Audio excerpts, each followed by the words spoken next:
Hello ladies. So as a mom, you make things work how you can, right? So today this video is going to be in my van. So today I wanted to talk about the first trimester. So I had quite a few ladies ask me about due dates and their doctors counting their due dates different than what they thought it should be. So I figured I would just go over that real quick. So the way doctors and midwives calculate a pregnancy is counting from your last period, because you ovulate between your periods and you get pregnant when you're ovulating. That's how you get pregnant. But because some women ovulate right after their last period, some women ovulate right in the middle, some ovulate right before the next period starts, there's no way for a doctor or midwife to know when you ovulated. So for them, the best way to calculate that is just to go by when you had your last period. So they will count 40 weeks from the day that your last period started, and they will count that as your due date.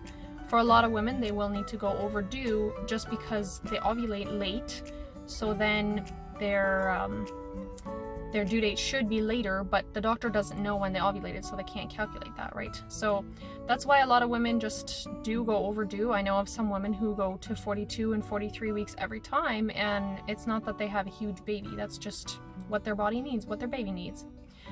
So that's how they calculate due dates. Another thing I wanted to talk about was if you have spotting during pregnancy. So it's very common for some women to have some spotting, a little bit of bleeding, things like that, in the first trimester especially. So kind of one thing to go by is if you have just spotting and it's not like you're not bright red bleeding, then it should be okay. If you are cramping but not spotting, you're just cramping by itself, that's very common too. Your uterus is growing and adjusting to having a baby in there and things like that. It's very common to have some cramping. But if you have cramping and spotting at the same time, then you need to be concerned, and then you need to bring it up to your midwife or your doctor. Another huge thing is UTIs, bladder infections. So it is extremely common in women to have bladder infections in the first trimester. And, well, I guess during the whole pregnancy, but especially in the first trimester.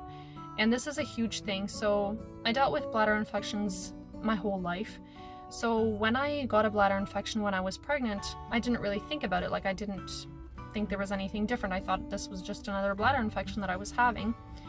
So I didn't even mention it to my midwife. I just did the things I normally did. I would take a hot bath, take some probiotic, and besides that, like, I didn't really do anything. I just kind of waited it out, which is what I had always done up to that point.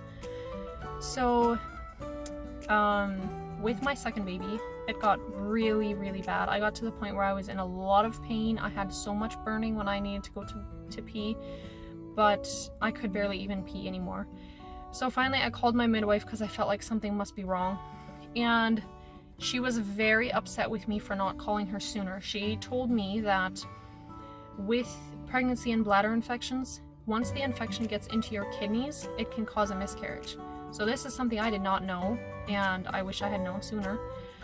So what she recommended to do was to take a shot of lemon juice. So take 2 ounces of lemon juice, drink that straight, and then get yourself a liter jar full of water, add lots of lemon to that, and sip on that throughout the day.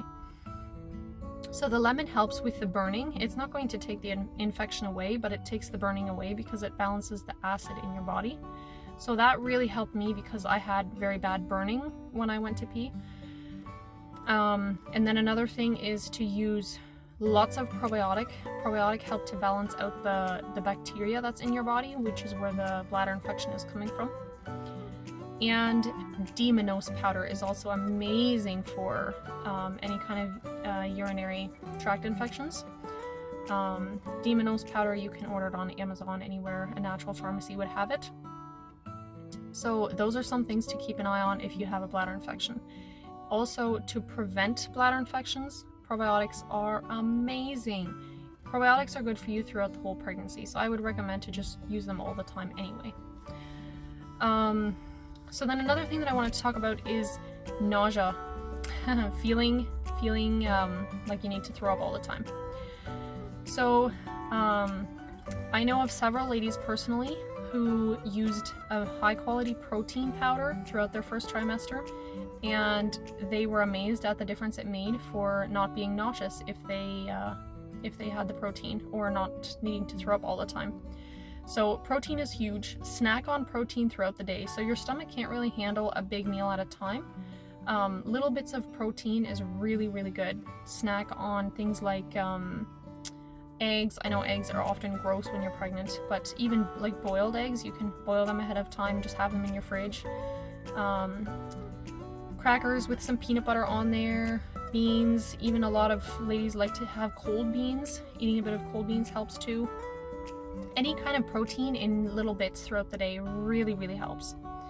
And then B vitamins. A lot of times if you're nauseous throughout the day, taking B vitamins can help for that. For me, I couldn't drink any water at all. If I dared to drink water, I severely regretted it after. But I found that if I added a lot of lemon to my water, then I could drink it perfectly fine. So for me, anything sour made a huge difference. So maybe try that. I know it doesn't help everyone, but for me it made a big difference. And then listen to your body. If your body is telling you that you need to rest, rest more. Your body is doing a huge job. Give it the rest that it needs. And if your body needs to move, then move. For me, it hasn't been the same for every pregnancy. Some of them I needed way more rest. And with some of them, like this pregnancy that I'm in right now, I actually found that I felt way better when I was busy during the day. So on days when I had a lot going on, I didn't really have time to rest or anything. I was just kind of busy all day. I actually felt way better. And then other days when it wasn't a really busy day anyway, I would take more time to just rest. I actually felt more sick. So listen to your body. Your body will tell you what you need. So these are the main things that I wanted to talk about for the first trimester.